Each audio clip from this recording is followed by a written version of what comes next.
Alright guys, Colin from JTech. Today we're going to be doing an AC flush. Basically, I've already started here. I've pulled the evaporator out, pulled the TPX valve out, or TXV valve out, thermal expansion valve. Basically, we're just going to be doing some small stuff. Basically, some facts on the flush.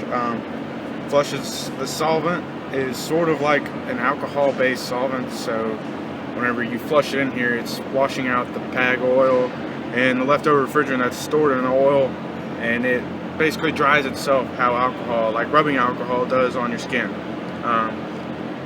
That way, so we don't have any water or any contaminants in the system that could damage the TXV or the orifice tube, whichever. You know, it can affect a lot of systems in the AC. Before you do it, you want to recover and vacuum out the system to ensure you dried out everything. You don't have any refrigerant that you're going to let out. R12 is rather expensive, and R134A is very expensive too. So basically, think smart, and we're about to show you how to do this flush. Alright, so right here, this is how you flush your kit. You can buy them anywhere. We got ours from Napa. JTech sponsored by Napa. Basically, it's a canister.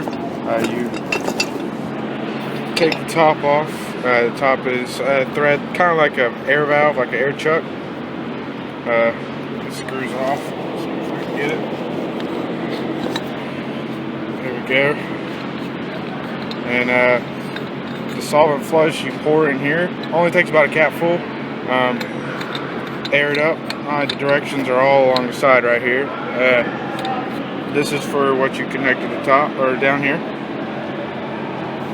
Connect that, and it's so you can blow the air through the system.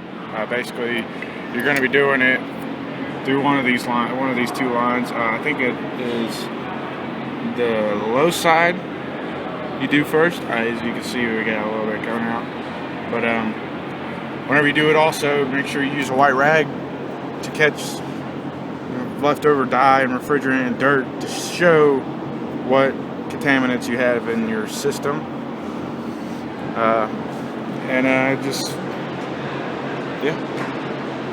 Alright, so when I was talking about flush earlier, it's literally flush, what it's called.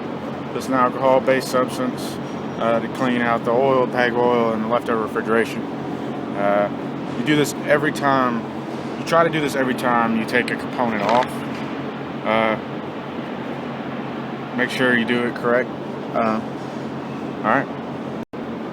Alright, I gave it a good about 6 or 7 times I flushed it. As you can see, there's a little bit of oil and refrigerant and dye. The dye is really green. Dirt's mostly from my hands, grabbing on it, and dirty hands, you know. But overall, it's pretty clean.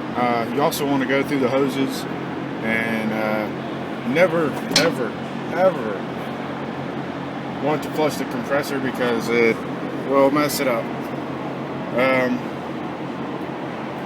You can go through the condenser, evaporator, and hoses individually. I just did the condenser, or the evaporator, and it's pretty clean. This was actually done by one of my classmates not too long ago, so that explains why. We got some nice new O-rings here.